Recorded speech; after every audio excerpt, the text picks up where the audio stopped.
That is the International Morse Code Signal. Recognize the killings that marks as a genocide. the beginning of my program, Gilbert Talks Taxes, because, as we all know, taxation with representation has not been such a good idea either. Good morning, everyone.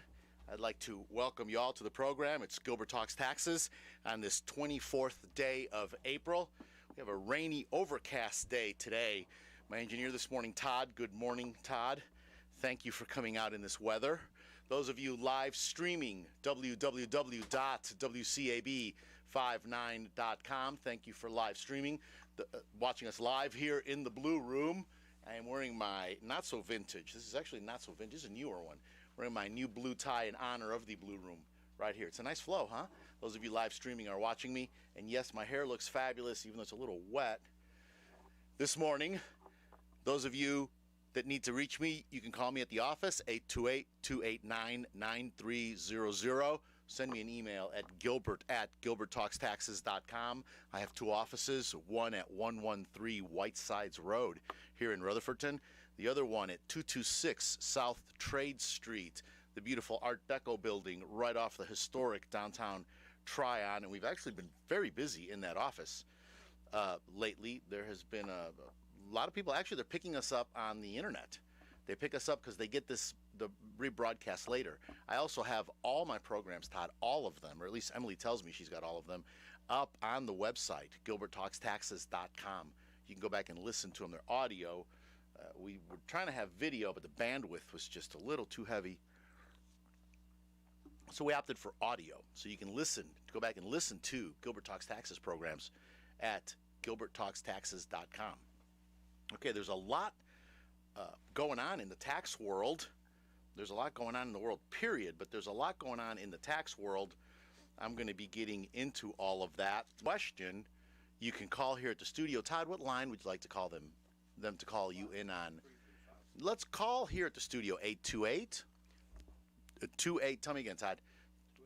287-3356. Call the 56 line. A staff of able helpers are there just waiting for the phone to ring. Any question that you have, go ahead and call it in, and I will try to answer it live on the air. If I can't this week, I will next week. A couple of weeks ago, it was like Stump Gilbert. They were asking me some hard questions. I think during the week they were looking them up. So let me get first in this urgent IRS announcement.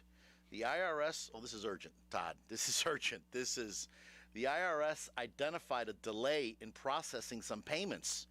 E-filed with forms 1040 balance due, 1040X amended returns, and 1040 estimated tax payments. The IRS has resolved this issue, and pending payments are now being processed. Taxpayers should not resubmit these payments. Okay, so what does that mean? What happened is, even though the IRS extended tax season, and I'm going to get into extensions in a minute, they're on my list of things to talk about. Even though they extended tax season for the filing and paying of your Form 1040, the IRS did that, Todd, for reasons that we're not sure why, but they did it. They extended it to May 17th. They extended it 1 month. Actually, they extended it to May 15th, but the 15th falls on a Saturday, so it goes to the following business day, which is Monday the 17th. So you have till midnight, Monday, May 17th, to file your Form 1040, that is to file and pay, with no penalties, no interest, your Form 1040 taxes. If you are a C corporation, you file your Form 1120. You have till that day to do it, okay? So there was a lot of confusion. Imagine that. They changed dates and there was confusion. The estimated tax payments were still due April 15th. If you make estimated tax payments, those of you that are self-employed out there, or those of you that for whatever reason have to send extra money to the IRS, you send what's called Form 1040 ES, an estimated tax payment. Those are due April 15th, June 15th, September 15th, and January 15th of the following year. They get posted to this year. Okay, those are hard deadlines. The IRS likes to get those estimated tax payments. And there are penalties, albeit they're small penalties, but there are penalties for not doing those. Well, people made their April 15th payments. and none of the money was coming out of their bank accounts. I was inundated, Todd, literally inundated with phone calls about this, because usually the IRS is like prompt. If you set up a payment to come out of your bank account, you can set your clock to it. It comes out. It comes out on time. I was actually one of those. I was a little concerned. People were calling me, and I'm like, I don't know. I called, of course, the IRS, they didn't know. The practitioner line that I call, they didn't know. They said, just wait. And my software provider assured me that as long as you got that payment in there, in the software, and it was time-stamped, that it would be timely, you would have no penalties and no interest. So it took the IRS about a week to sort this problem out, and now money is coming out of everybody's bank account, should be coming out of everybody's bank account, should have happened yesterday. If not yesterday, being a Friday, Monday, look at your bank account. The money should be removed. If the money still hasn't come out by the end of the week, you might want to make a phone call to the IRS. However, they are saying do not resubmit the money, because both will post and they do not refund estimated tax payments.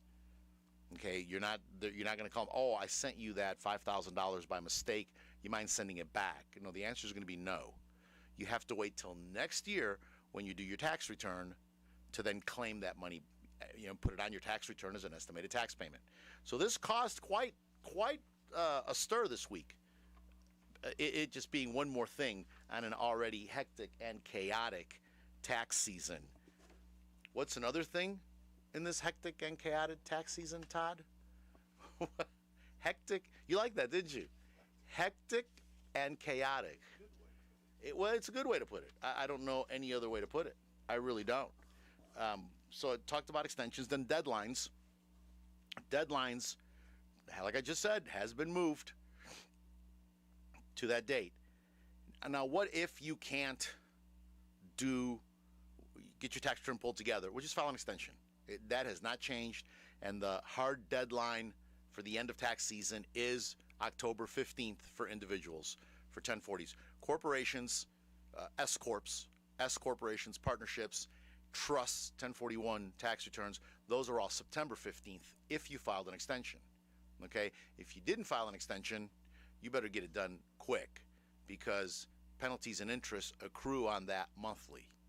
So you missed that deadline, you better file it. You better get that tax return filed. I've actually had some people come with partnership returns. They thought the partnerships had been extended. I said no, partnerships had not been extended.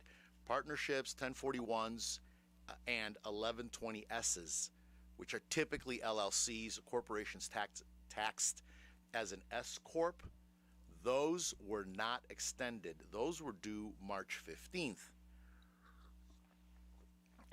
And so that, hence some of the confusion and chaos that created a confusing and chaotic tax season was with that, because they had passed the law March 11th. So we had a brand new law March 11th. March 15th, we've got these tax returns due. Fortunately, we made the decision that we're going to go ahead and we're not going to wait we're just going to treat it like this date's not changing. And I'm glad we did, because it came and they were due and we did them. But there was a lot of confusion. People said, well, they extended them till May. No, they didn't. Not everything. So just be aware of that. What happens if you missed these deadlines and you did not file an extension? So you're going to get two things. You're going to get penalty and interest. Okay? Penalty and interest. They're two separate things. I know we always say it in one sentence. There's penalty and interest. But it is actually two separate things. Interest, by law, is not waivable. It's a hard thing. It's on there, and you got to pay it. Penalties, on the other hand, are waivable by law. But you got to have reasonable cause. You've got to have a reason why you're requesting this. And there's a couple of forms. Sometimes, depending on the due cause and the type of form, I can get penalties waived with a phone call. Other times, I have to fill out some paperwork and send it off. But it is waivable.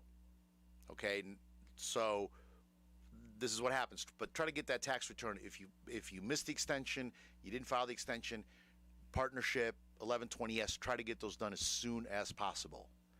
Partnership penalties, by the way, are by the partner, $185 a month by the partner for not filing a tax return. 5 partners, that's a pretty big penalty. Okay, 990s, not-for-profits, their tax return is due May 15th.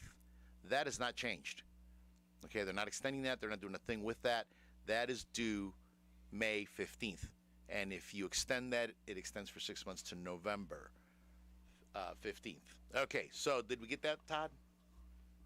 Todd wants me, I know what you want me to talk about. You want me to talk about, I'm going to get to it in a minute, Todd. I'm going to get to it in a minute here. So let me finish with these deadlines, extensions, and penalties.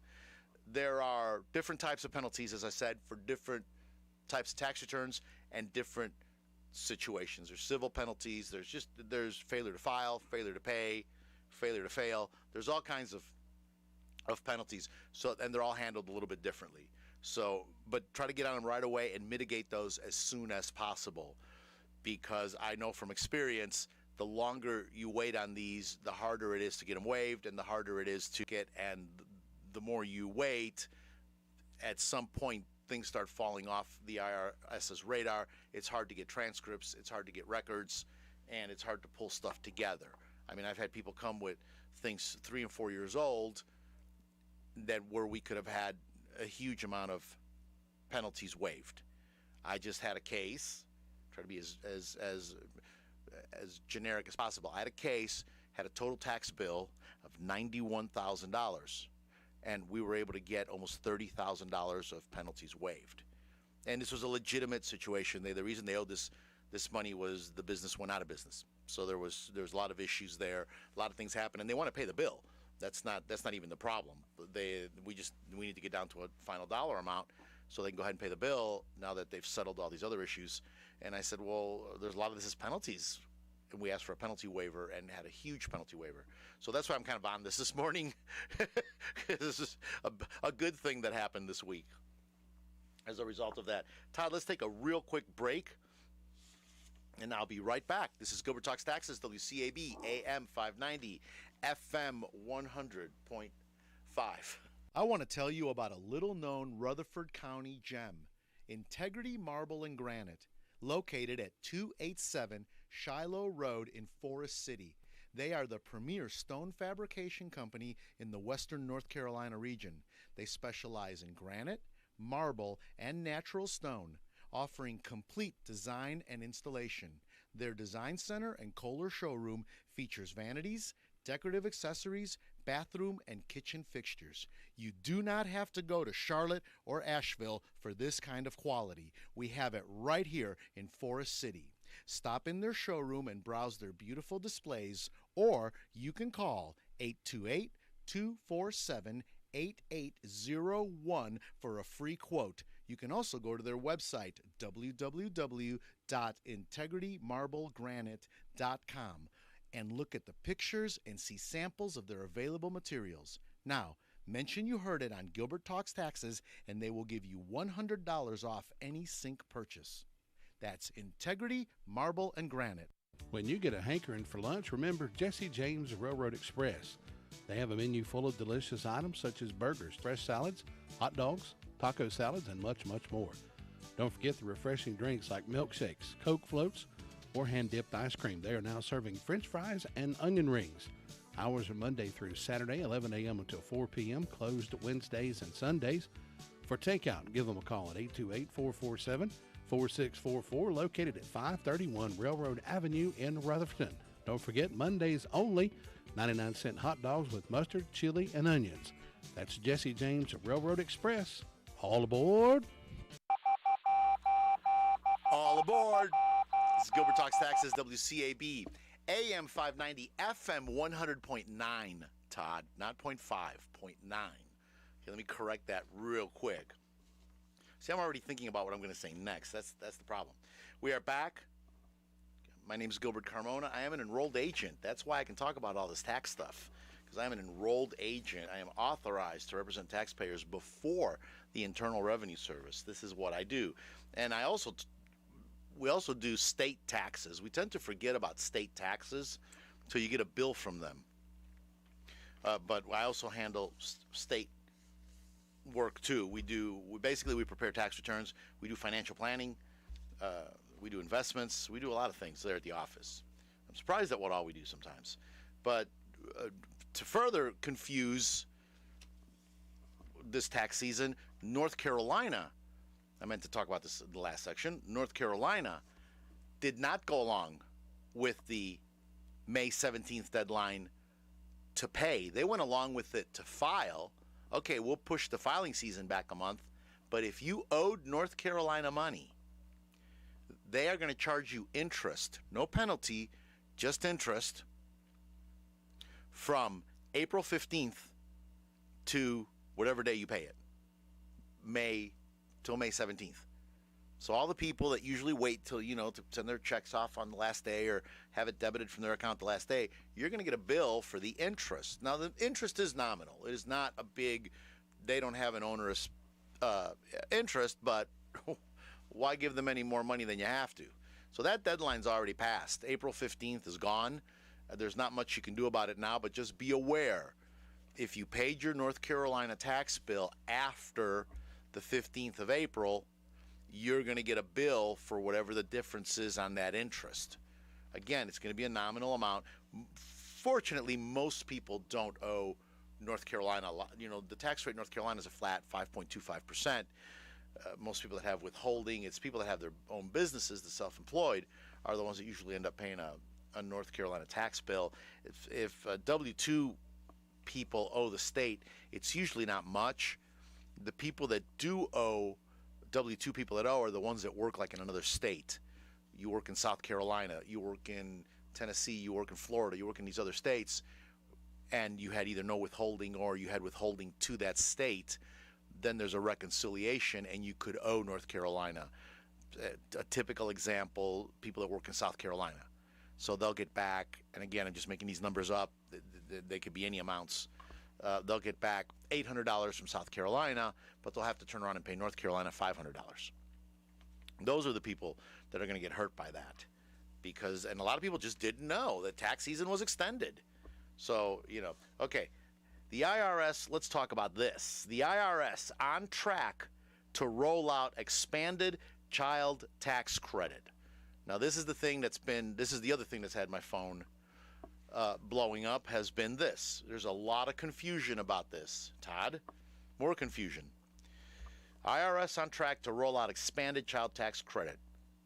The portal, okay, let me back up. Senate wants people to get their child tax credit, Senate and Congress. Them boys in Washington, let's just call them that. Them boys in Washington want taxpayers to get child tax credits. It's a child tax credit on your tax return, okay? They want you to get it monthly instead of one big lump sum that you get every January, February, March, okay? So they're making this sound like this is a new thing. It's not a new thing. We had this before. We had the advanced child tax credit. This thing was way back in, I need to research exactly what the dates of it were, but I remember this being a thing back in 2001, 2, 3, 4, 5. They just stopped it not that long ago. I want to say they stopped it around 2015. So I knew it was around, I started doing tax returns in 97. So I knew it was around back then, 2001, 2002, 2003. What it was is you could actually fill out a form. It was like a W-4 / something form with your employer, and your employer gave you your child tax credit every week. You got an advance. So most people got $50, $60, $70 a week. If you got paid every 2 weeks, it was $100, $120, $130, $140, which was a big deal, especially in 2000. That was a lot of money. Now, when you did your tax return, it was on your W-2 There's box 14 there, advanced child tax credit, and the amount. Okay? And that amount reduced the child tax credit you got on your tax return. So everybody loved getting that extra check, extra money in their check every week. But then when they would come to do the tax return, they were used to getting $4,000 or $5,000, $3,000, whatever. Now they're getting like, $1,000, $800. Some people were even owing money because they were estimating too high. They were getting too much money, and things happen. Children grow up and move out.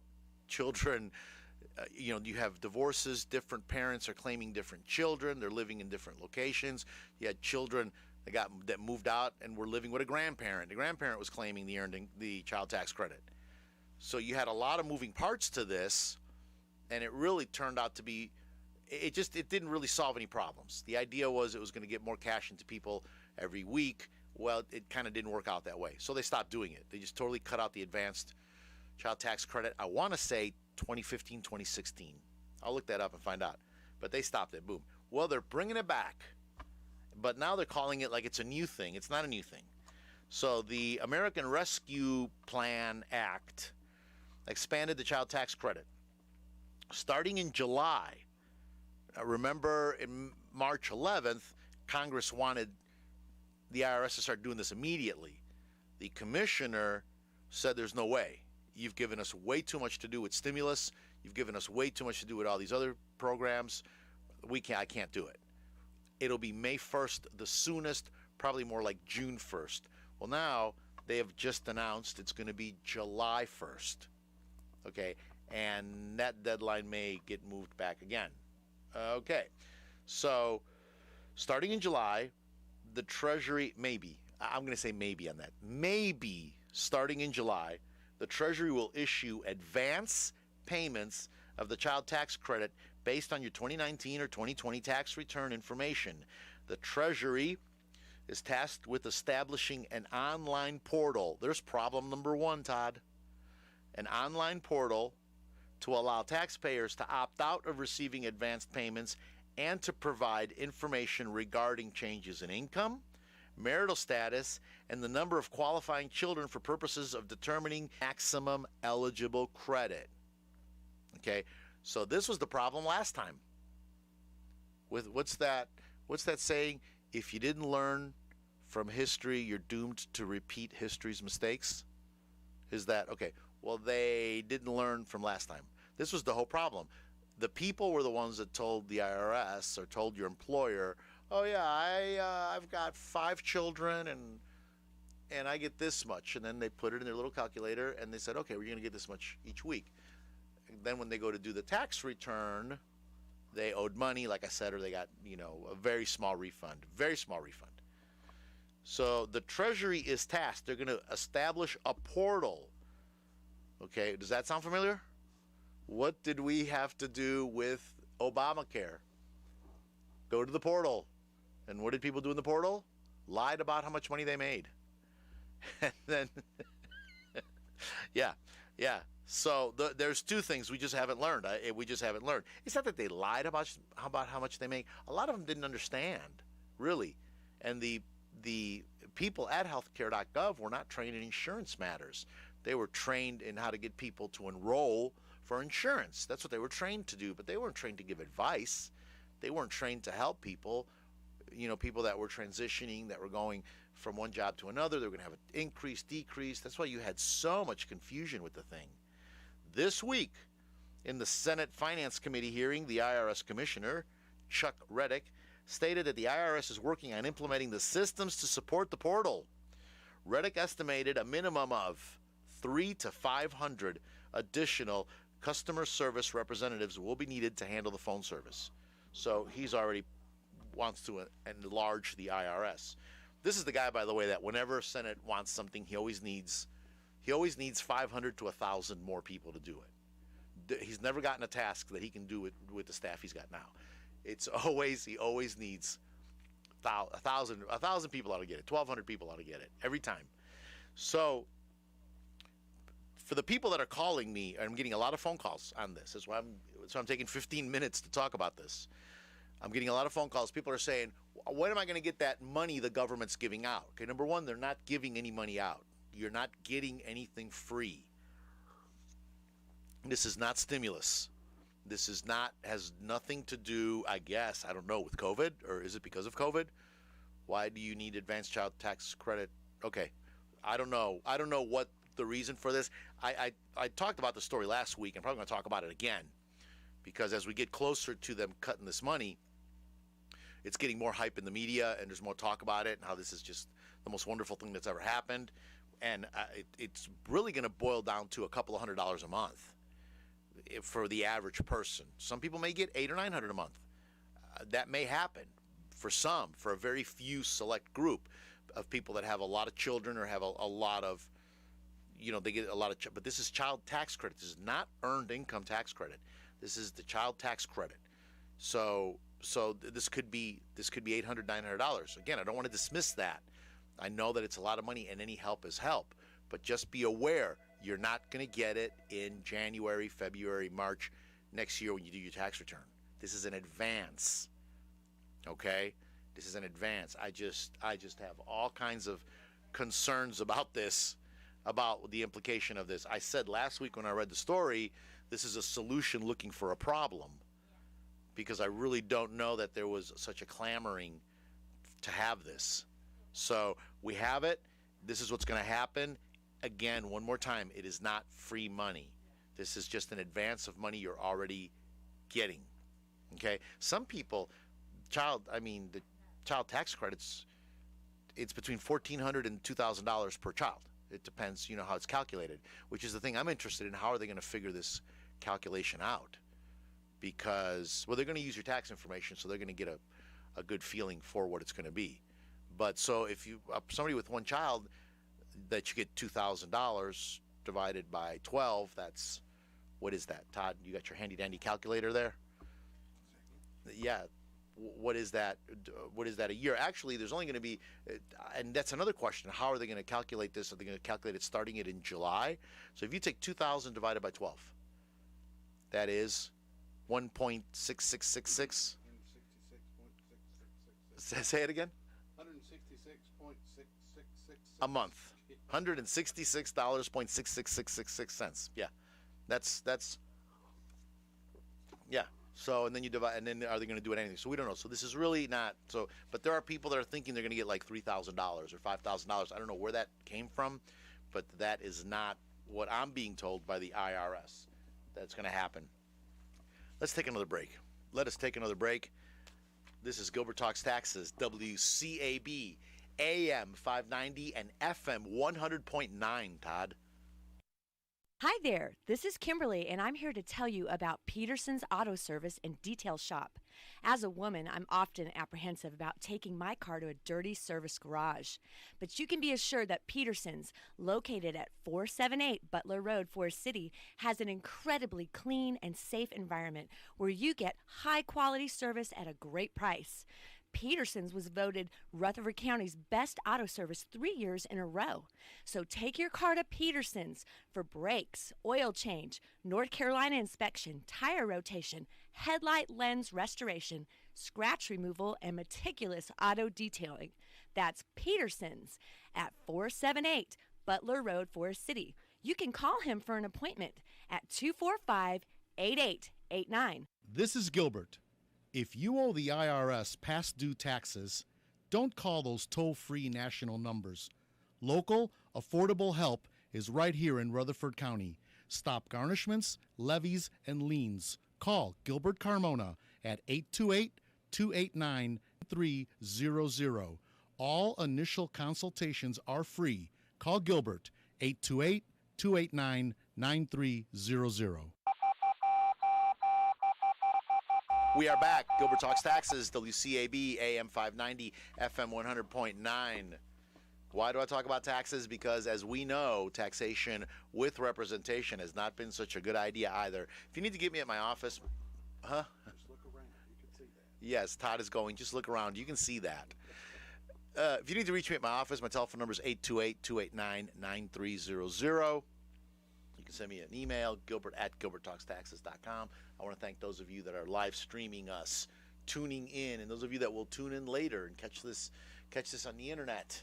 We are live here in the Blue Room, www.wcab59.com. You know what time, on a totally different subject, Todd, and I'm going to get back to this other subject. Do you know what time of the year it is?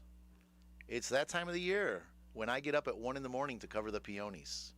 It is cover the peonies time of the year. Ladies, if you ever wonder if your husband loves you, just ask him to get up at 1 o'clock in the morning because you just remembered there's a frost warning. And ask him to go and cover the peonies. I do it with a smile on my face, Todd. Because I'm going to be going out there anyway, so I might as well enjoy it. Get out there. But we've had frost two nights. We had it 2 nights. Last night, we escaped the frost. So I did not have to get up and cover the peonies. But it's cover the peonies time of the year. And it's a little late in the year to be having this. This is not normal. Usually it's earlier in April that we're covering the peonies at 1 in the morning. But and you can't cover them if there's not going to be a frost. I've been told for some reason that has yet to be explained to me. Like, well, why don't we just cover it just in case? No. We only cover it when there's a frost. But it's a nippy 47.3. What's the weather today? It's going to be raining all day. Rain and cold all day. Sunny tomorrow. And then we go right back up into the hundreds. Right, normal North Carolina summer. Yeah, okay. We're going to have snow the next weekend. Yes. Thank you, Todd, for that. For that. Actually, we've never had snow after April 13th. That's why that is your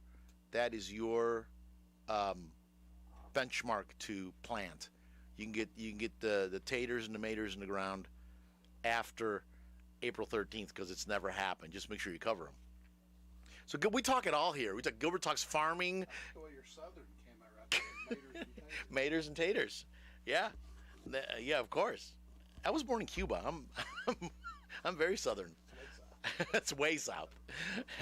So I ain't from around here. So we it's peony time of the year. I had to say that. Now I'm going to discuss the other thing that's got everybody waiting for is first portal opening. And I just wonder if they're going to do as much hoopla for that.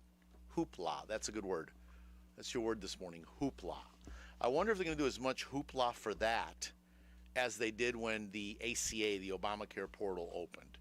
Because remember, that was a media circus, and it promptly crashed like 5 minutes after they opened it. Remember the calculators didn't work? There have been calculators on computers since like the 80s, and their calculators didn't work. It was a mess. So I'm waiting for this, but I will keep people posted on this because this is going to affect a lot of people, and there's a lot of people that are going to want to do this. And more importantly, if you caught that in the reading, it said the portal will also allow taxpayers to opt out of receiving, because there are some people that have already called me and said, I don't want this money. I want it. I want to get my refund. I want to get it when I do my taxes, and I know who's claiming the children, and we've got all that worked out. I want to know. So you can opt out. So this is going to be a big deal. The other thing is people are still waiting for their refunds that had unemployment, filed their tax returns before the government decided to make $10,200 per person. So that's retro. That's not retro. I'm sorry. That's divided up. Husband and wife each get up to $10,200. So $20,400 per joint tax return. That's a question I've been getting a lot of. Is that $10,200 total unemployment? No, it's per person. Okay, up to. So it's not. They're not combining it. So if one person had, as an example, husband had $11,000, he gets $10,200 of it waived, tax free. Spouse had $7,000. Okay, it's the $10,200 plus the $7,000. Okay, they're not going to combine it. They're not going to give you the $18,000, or $19,000, whatever. They're going to keep it separate. So we've already been having those. So if you had that, and now they waived it, the IRS is saying do not amend. They're actually being more emphatic about it as time goes on. They're going to handle this. They've got this, they say. They're going to start issuing those checks in May. I don't have a date at this point.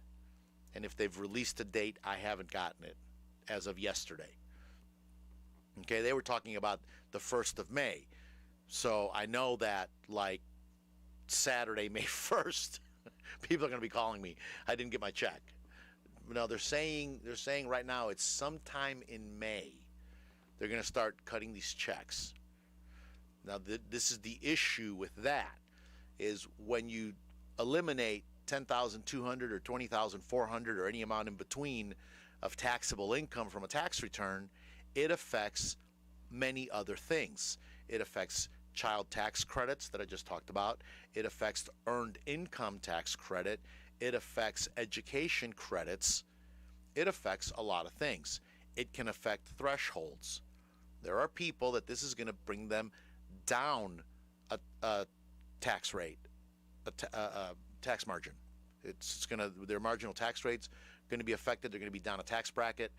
So this has a lot of effects. Originally, the IRS said, we're going to take care of this, and we're going to be sending people. I did one yesterday. Todd, a person called me, asked me about their tax return, how much did I think they were going to be getting back. And I've been wanting to do this because right now we've put that on the back burner. The IRS said they're going to handle it. What we've decided to do is we're going to wait till the IRS sends you the check, and then call us, tell us how much that check is for, and we're going to go ahead and redo the tax, because we have to actually redo the tax return.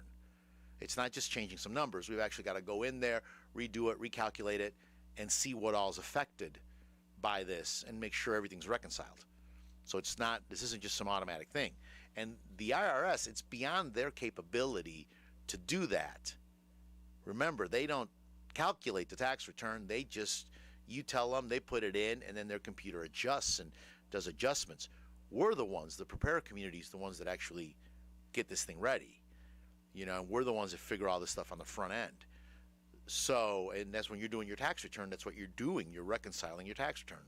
So, what we're waiting for is you're going to get the check, you're going to tell us, and then we're going to make sure that's the right amount. And did you have any more money coming? Those are the two things. The IRS is saying, if you have any more money coming, yes, you're going to need to amend. Okay, but I can't do that till you get this check. So I know how much they've figured, because they're already saying we can't figure out child tax credit, we can't figure out earned income tax credit, education credit. You're going to have to do that yourself. They've already said that. So yesterday, I've been wanting to do one, and again, we've put it on the back burner because it is preparing another tax return. So a person called me and said, well, what do you think? So I said, great, let me work yours. So I got theirs and I worked it. So they had $1,300 of refund coming just from and I'm making these numbers up, by the way. Everybody out there is wondering, am I talking about them? No, I'm just making these numbers up. They had $1,300 coming back because of the unemployment that is now not taxable. So they're going to get an extra $1,300. But because of the credits, they're not going to get $2,000. Again, I'm making these numbers up. So the question is the IRS going to be able to figure out and give them that $700? They're saying no. So we're going to have to amend. We're going to have to wait for them to give you that check. And that's the only way we're all figuring it out in the preparer community, how to do this. If you amend, the IRS is saying don't amend. Why don't they want you to amend? An amendment, and if we do amend, is in this person's scenario. Let's say they get this $1,300. They get a check. They call me up. Gilbert, got a check, $1,300. And I say, okay, I did your tax return. You should be getting back $2,000. Come in here. Let's do an amendment. Amendments, normal, just an amended return, takes up to 6 months and maybe longer. Okay, they have to be reviewed. They have to be hands-on reviewed. There's no like automated system for those. So they can take up to 6 months for an amended return. If you've already sent in an amended return, you could have really delayed your refund. So just sit back and wait, everybody. That's the best advice I can give you. Okay, I know it's hard, especially we're talking about a lot of money here. This is, and some people had reduced refunds, like substantially reduced refunds, because of it. There were people that normally get back $3,000, $4,000, $5,000. They were only getting back like $900. Some people actually had to owe because of it. Well, what's the problem? The problem is people weren't told that it was taxable. They were told you're getting unemployment now because of COVID, and you're getting all this extra money, the $600 a week that the federal government was throwing in. There were people making more money at home than they were making working, and it is taxable. They didn't know it was taxable. They had no withholding. So then the IRS, or the actually Senate, Congress stepped in March 13th, passed that law saying, well, we're going to waive the $10,200. And not all the states are on board with this. That's a further complication of the problem. This is going to be a federal thing. The states are saying, that employment is taxable and we ain't giving it back. So as far as I know, it's 20-something. Christie actually had a list of the states. It's about 20-something states that are saying, no, we are taxing unemployment. North Carolina is one of them, so South Carolina. They are taxing that money, and they have no plans to change it. As far as I know today, that could change. Todd, let us take a break. It is that time. We're going to take the last break. We're going to come back. I'm going to talk a little bit about, I'm going to go on a different subject. I'm going to talk a little bit about this man. Those of you that are listening, or those of you that are watching me live, I'm holding up a portrait from 1959 of John F. Kennedy. I'm going to talk about him just a little bit. Just going to get on a little bit. I'm going to talk about annuities a little. I've been getting phone calls, people that have inherited annuities and the tax implication of inherited annuities. So I'm just going to get on that briefly, right? Of course, I'll run out of time, but I'm going to get into that. This is Gilbert Talks Taxes, WCAB, AM 590, FM 100.9. As we get ready for this year's tax season, there's one thought on everyone's mind. Will Gilbert's hair look fabulous this year? Oh, yes, it will. How can I say that? Because I go to Robin Saunders at RSL Salon. Whether it's a good haircut, a pedicure, or a manicure, you can count on RSL Salon. Call Robin at 828-289-9110 because everyone deserves to look fabulous. People come up to me and say, Gilbert, thank you for doing my tax return, and thank you for getting me that big refund. Do you have any ideas what I can do with that refund? Oh, yes, I do. Take that refund right over to NC Tractor and Farm Supply, talk to Phil, get you a brand new shiny red Massey Ferguson. That's NC Tractor and Farm Supply, Railroad Avenue. You can call Phil at 828-429-5008. By the way, mention you heard it on Gilbert Talks Taxes. I'm hoping he'll give me a discount when I go buy my brand new shiny Massey Ferguson tractor. This is Gilbert Talks Taxes. We are back. WCAB, AM 590, FM 100.9. Those of you live streaming, www.wcab59.com. Thank you. Those of you that will pick this up later, thank you very much. And thank you for the people that call and say they enjoy listening to the program and the things I have to say. I'm really grateful for that. I'm really grateful for that. I started doing this, and we've had a lot of fun with it. I've really enjoyed it, and I've met some great people because of it. Now, my last program, Todd, is going to be May 15th. We're going to take a little break. So it's not my last program forever. It's my last program for this tax season. We're going to go ahead and do the May 15th, which is technically the last day to file, but it's extended till Monday the 17th.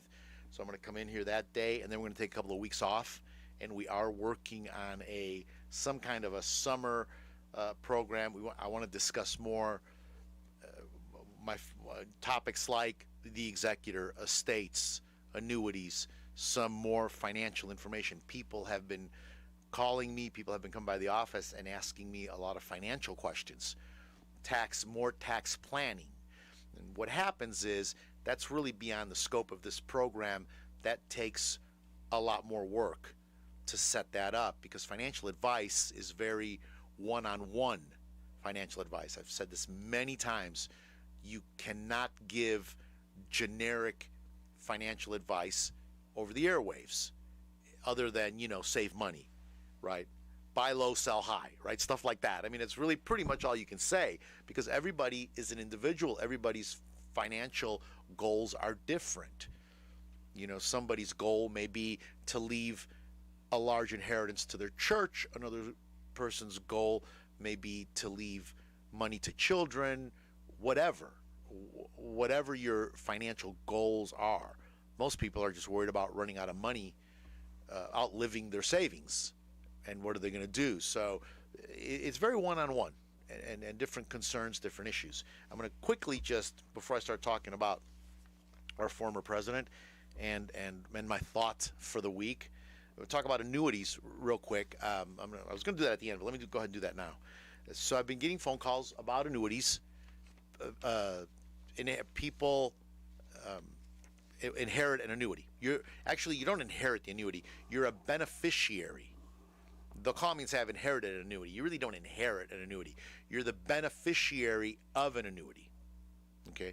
And if you are an annuity owner, you're the person that owns an annuity contract, make sure you designate a beneficiary. The annuitant, by the way, is not always the annuity owner. The annuity owner can be a husband who purchases an annuity for his wife. She's the annuitant, but the husband is the owner. So there's some moving parts in annuity. They're not complicated. They've gotten kind of some bad press as being a complicated insurance retirement product. They're really not. They're pretty basic. The issue becomes, is an annuity the best thing for you? And that's a whole other topic that I'm not getting into. Okay, and I'm not promoting annuities or saying good things or bad things about them. They are what they are right now in this conversation. They are what they are. So you are the beneficiary of an annuity. And I had a person just a couple of months ago who didn't even know what an annuity was. They were notified by the executor that they were the beneficiary of an annuity. And they called me up and they're like, what is this? Because the executor told her, you better talk to your tax guy because this thing's taxable. Okay? So that's why I'm bringing it up. People assume because they inherited it, quote unquote, they inherited something, that it's tax-free. No, that's not always the case. You can actually inherit something that was tax-deferred when the person bought it. They named you as the beneficiary. So I have an IRA, it's tax-deferred, or I have a 401k, it's tax-deferred. And I use that money to enter into an annuity contract with an insurance company. And the annuity contract can say whatever it's going to say. They're customized products. They're going to say something. I'm going to get a stream of income for the rest of my life. But then the day I die, I will have a beneficiary get a set amount of money. It can be different. It's different. Every contract is different. Okay, it can be different. Let me say it that way. When you as the beneficiary receive that annuity, you're now the one liable for the tax on it. Okay, so it is not tax-free. And when you get that paper, now there are annuities that can be tax-free, okay, but that's not what I'm talking about here. You're the beneficiary of an annuity. And what confuses people is I think people have gotten into this mindset that if it's an insurance product, it's tax-free. So if you're the beneficiary of a life insurance policy, Uncle Marvin passes away, he's got a $50,000 life insurance policy, and he names you as the beneficiary of this life insurance policy. Now, that money to you is tax-free. You don't even have to, it doesn't even get reported to the IRS. You're the beneficiary. $50,000, boom, to you, tax-free. Now, an annuity, if it's a tax-deferred annuity, you're responsible for it. And there are three, and again, I'm not going to get into this because this is a whole topic, Todd, with a lot of question and answer and a lot of individualized topics. But typically there are three things you as the beneficiary of an annuity can do. And again, this is very generic. This is 50,000 foot view of it. There are three things you can do. Number one, take a lump sum distribution. Okay, boom. Uncle Marvin died, left you the beneficiary of an annuity, a tax-deferred annuity. Okay, the annuity is worth $50,000, but it's tax deferred. So you got to pay tax on that $50,000, but you want the money. Okay, so know that when you get that money, you're going to get a 1099-R. That 1099-R gets reported to the IRS, and you take that little paper with the rest of your little papers to your tax preparer. Hopefully that's me if you're listening to this program. You bring it to me, and then I put it on your tax return. It is $50,000 of taxable income. Okay? So what you will do with that is before you even get that $50,000, the insurance company is going to ask you, do you want taxes withheld? You're going to say yes. You're going to want taxes withheld. The answer may be no. If it's a small amount of money, you may not have to have the tax. You may not need to. This is where you talk to me first, and let's have the conversation. Do we need to have taxes taken out? Do we not have to have taxes taken out? Okay, they'll take taxes out for the federal. Not all of them will take taxes out for the state. Most will. Some won't. So you need to be aware of that. There are some insurance companies that say, we'll do the federal, we do the state, it is your responsibility. So be aware, North Carolina, 5.25% flat rate tax on that income. So on that $50,000, you're going to get hit just north of $2,500 of taxes for North Carolina. Okay? And depending on your tax bracket, if you're in a 10% tax bracket, you've got $5,000 to the Fed. Okay? But it's going to be on your tax bracket. The second thing you can do, so that's your lump sum distribution. Just give me the cash. I loved you. Thanks for the money. Number two, what you can do is you can actually, if it's an option in the contract, you can actually annuitize.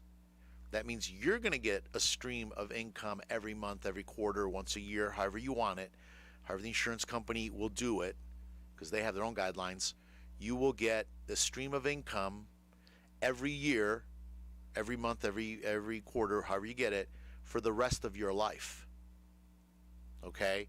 That's how you annuitize it. And again, it is taxable.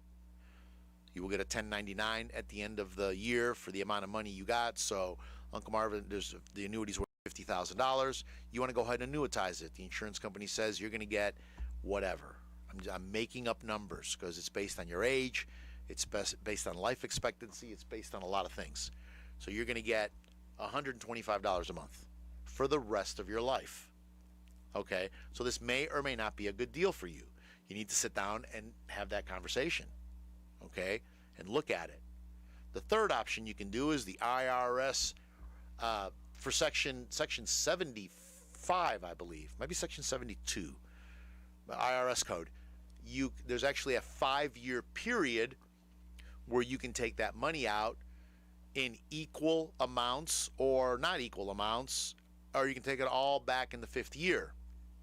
The idea is, the reason they have this 5-year rule is to kind of maybe smooth it out, not take you into another tax bracket. It allows you to do a little tax planning with it. It's kind of between the lump sum and the lifetime distribution. So you're kind of in the middle there. It's the 5-year, and there's some other little rules with that. But those are basically your 3 options, okay, as the beneficiary of an annuity and what you can do. If you find yourself in that position, please, please, please call me, call somebody, get competent tax advice, because there's a lot of issues to explore, and there's things to discuss with it. So if you find yourself the beneficiary of it, and unfortunately, not all attorneys that handle these estates, if they're not the ones doing your tax return, they don't know your tax situation, because your tax situation it is now your money. It is now your annuity. It is now based on your income and your tax brackets. The previous owner, the previous annuitant, whether they were the owner or not, the previous annuitant has now passed away. It has nothing to do with them anymore. It's all about you now and what you're going to do with it. Okay, and the person could name one beneficiary. They could name 20 beneficiaries. They could name a charity as a beneficiary.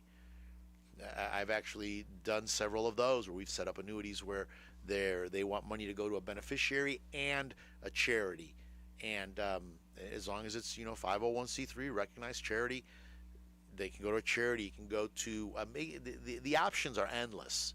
That's why you're not being vague. It's the only way to be is vague, because I have to sit down and meet with you, and it's worth having that conversation.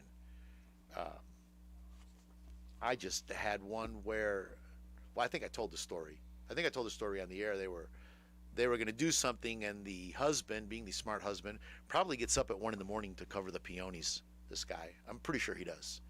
They were literally getting ready to sign paperwork, and the husband says, "Has anybody called Gilbert about this?" And they all looked at each other, and they said, "No."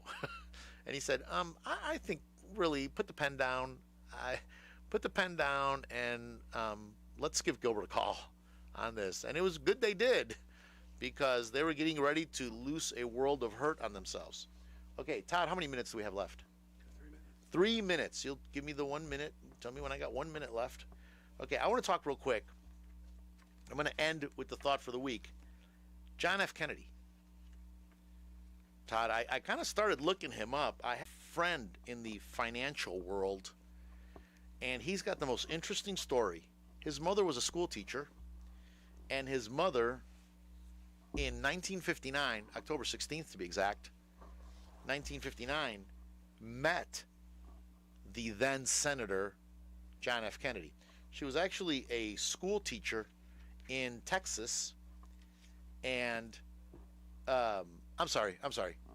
My friend lives in Texas. They're from Louisiana. She was a school teacher in Louisiana. Thank you. She was a school teacher in Louisiana, and John F. Kennedy, the senator, was touring, and he was doing things. He was actually getting ready to run for president, and it was a pre-presidential thing. He was just going out touring and seeing what he could do. So he stopped at her school. And he asked her. He asked her about the school and thing, history and that. And so they struck up a conversation. And she asked him, "Could you please write to share with my history class? Any quote, whatever quote's important to you." And John F. Kennedy quoted Daniel Webster. And he wrote it down on a piece of paper. I've actually got a picture of it. He wrote this down on a piece of paper. I'm holding it up for those of you live streaming. I'm holding it up. I've actually got a picture of his handwritten letter that he left with the school teacher in Louisiana. He quoted Daniel Webster, and he said, "Let us develop the resources of our land. Let's call forth its powers. Let's build all of its great interests to see whether we also in our day and generation may not perform something worthy to be remembered." A lot of people have been calling me, "Well, we have this new administration. What do you think?" I think, things change. And that's not going to stop us. I love this quote. "Let us develop the resources of our land. Let's call forth its powers. Let's build all of its great interests and see whether we also in our day and generation may not perform something worthy to be remembered." I haven't given up on our system. It's still the greatest country in the world.